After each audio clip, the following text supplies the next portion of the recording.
Los traidores de guerra son algunas de las figuras históricas más despreciadas del mundo, quienes por una u otra razón decidieron actuar en contra de los intereses de sus propias naciones para ayudar a sus enemigos, ya sea combatiendo, transmitiendo propaganda, proporcionando información privilegiada o, en el peor de los casos, sirviendo como delatores, perseguidores y ejecutores de sus propios compatriotas.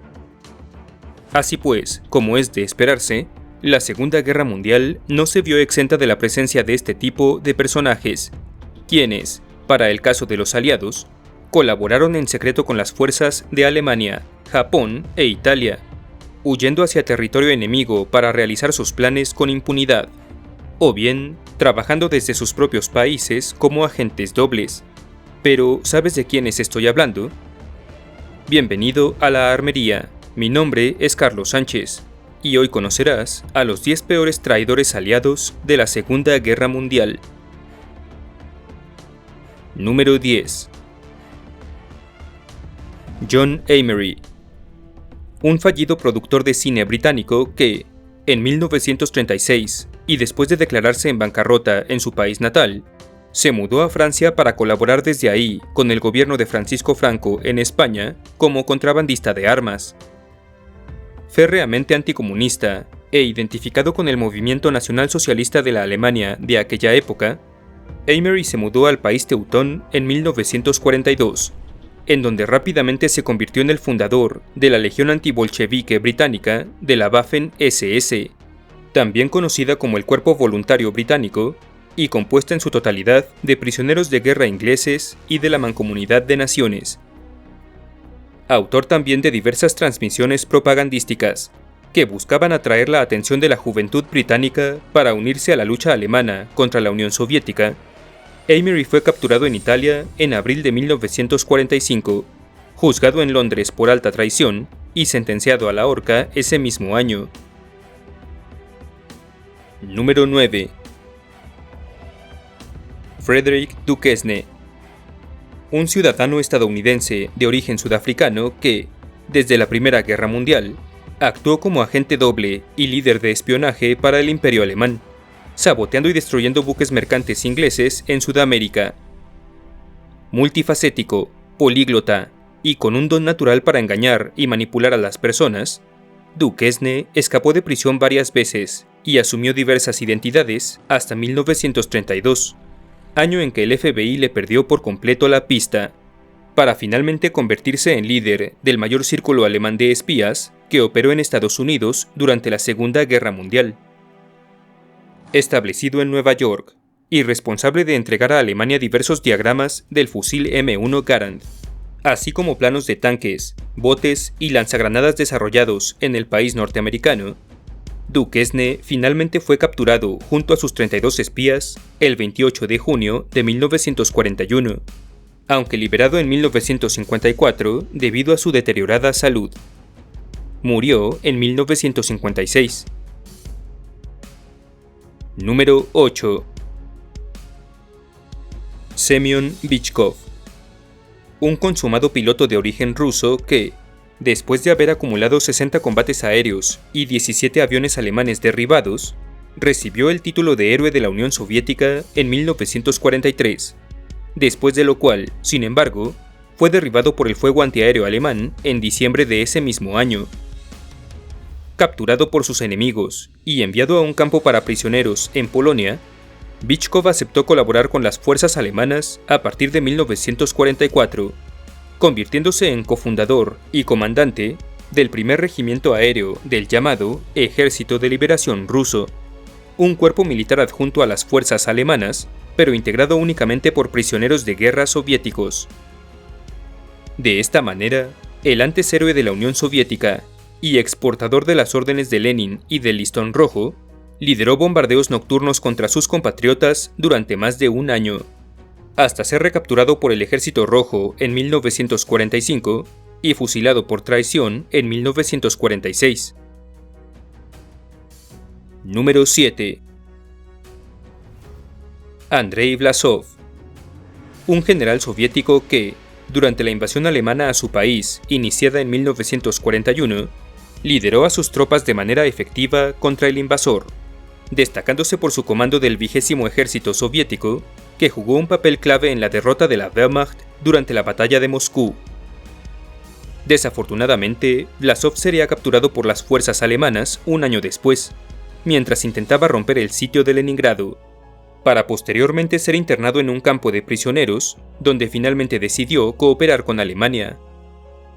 Convertido entonces en fundador del antes mencionado Ejército de Liberación Ruso, de corte antibolchevique e integrado por prisioneros soviéticos, Andrei Vlasov luchó contra el gobierno de Stalin hasta 1945, año en que nuevamente cambió de bando para apoyar la liberación de Praga de manos de la Wehrmacht.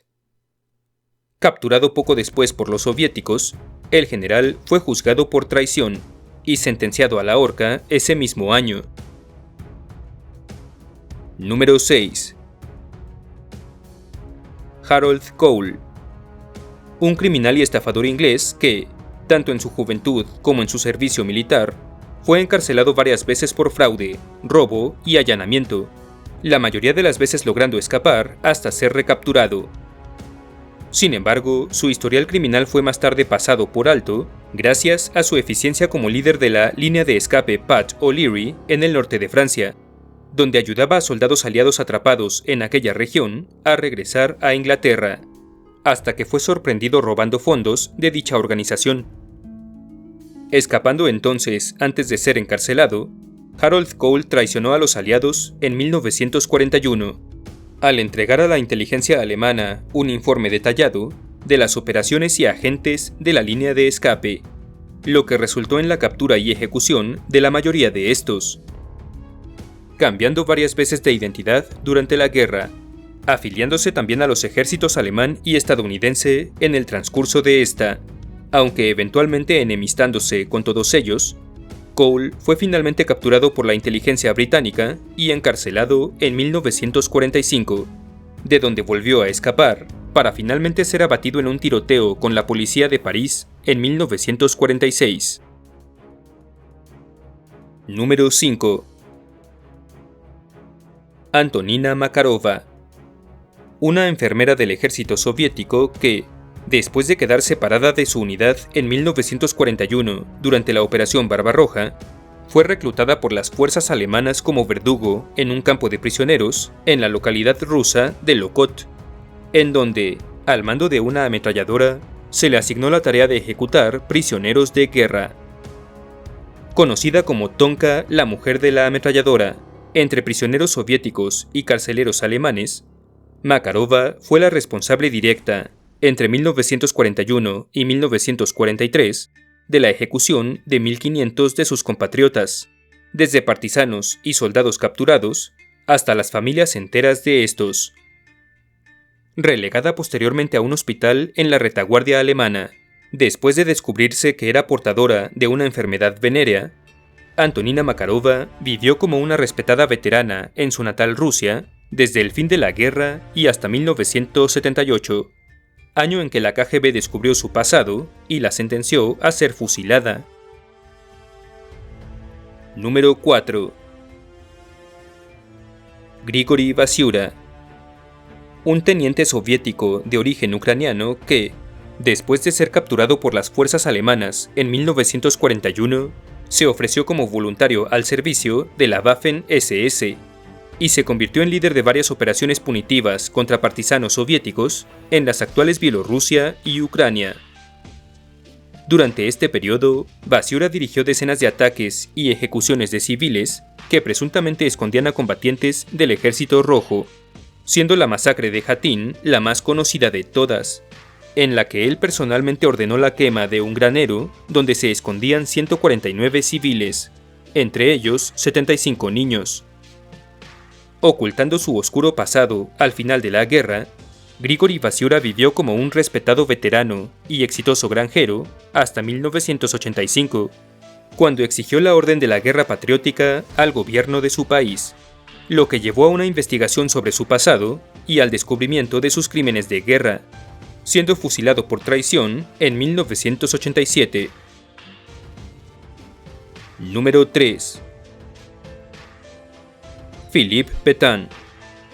Un general, comandante en jefe y héroe francés de la Primera Guerra Mundial, responsable de la victoria de dicha nación en la Batalla de Verdún, que sin embargo hoy es más conocido por haber dirigido el gobierno de la Francia de Vichy en colaboración con las fuerzas de ocupación alemanas durante la Segunda Guerra Mundial.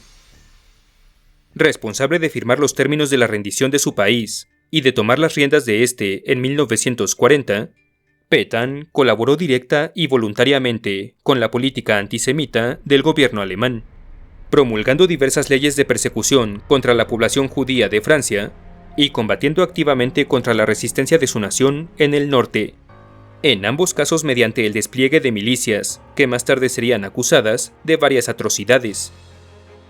Juzgado por alta traición, Philippe Pétain fue sentenciado a muerte en 1945, pero su sentencia fue conmutada a cadena perpetua debido a su avanzada edad. Número 2. Bronislav Kaminsky, un ingeniero soviético de la ciudad rusa de Briansk que, después de la invasión alemana a su país, ofreció ayuda a la Wehrmacht para establecer una administración civil en la recién capturada ciudad, siendo más tarde nombrado alcalde y director de la milicia por las fuerzas invasoras, consiguiendo reclutar a más de 12.000 hombres para 1942, en su ahora llamado Ejército Ruso de Liberación Nacional. Kaminsky colaboró con Alemania en la persecución y ejecución de por lo menos 20.000 civiles y 25.000 partisanos en las naciones de Rusia, Bielorrusia y Polonia, así como en el esparcimiento de propaganda antisemita y en acciones militares contra el Ejército Rojo. Aún así, Bronislav Kaminsky fue ejecutado por las mismas fuerzas alemanas en 1944, después de ser acusado por Heinrich Himmler de robar propiedad del Reich, en referencia al botín saqueado de Polonia que Kaminsky supuestamente había decidido quedarse para él. Número 1. Vidkun Quisling, un oficial militar y político noruego, cuyo nombre hoy literalmente significa traidor en varios idiomas, y quien ya desde poco antes de la Segunda Guerra Mundial proclamaba abiertamente su apoyo al gobierno alemán y a las políticas antisemitas de este. Fundador del partido Nationalsamling de corte fascista en su natal Noruega, Quisling aprovechó la invasión alemana de su nación y su amistad con el mando nacional socialista para tomar control del gobierno noruego en 1942, estableciendo así una presidencia títere del Tercer Reich que, entre otras cosas, se dedicó a reclutar voluntarios para las SS alemanas, así como a deportar a campos de concentración a casi la mitad de los 2.000 judíos censados en Noruega. Este hombre también intentó obligar a los niños de su país a ingresar en una organización inspirada en las juventudes hitlerianas, iniciativa cuyo rechazo lo llevó a amenazar a su propio pueblo, diciendo que forzaría el nuevo régimen sobre ellos, les gustara o no. Sin embargo, sin otra opción más que entregarse a los aliados después de la derrota de Alemania en la guerra, Vidkun Quisling fue juzgado y fusilado el 24 de octubre de 1945. Si el video te gustó, apreciaría mucho tu like, tu suscripción y tu visita a mis redes Facebook, Twitter e Instagram, cuyos enlaces tienes en la descripción. Un abrazo a los generales de la armería, así como a los miembros tropa y oficiales por su invaluable apoyo. Muchas gracias y hasta la próxima.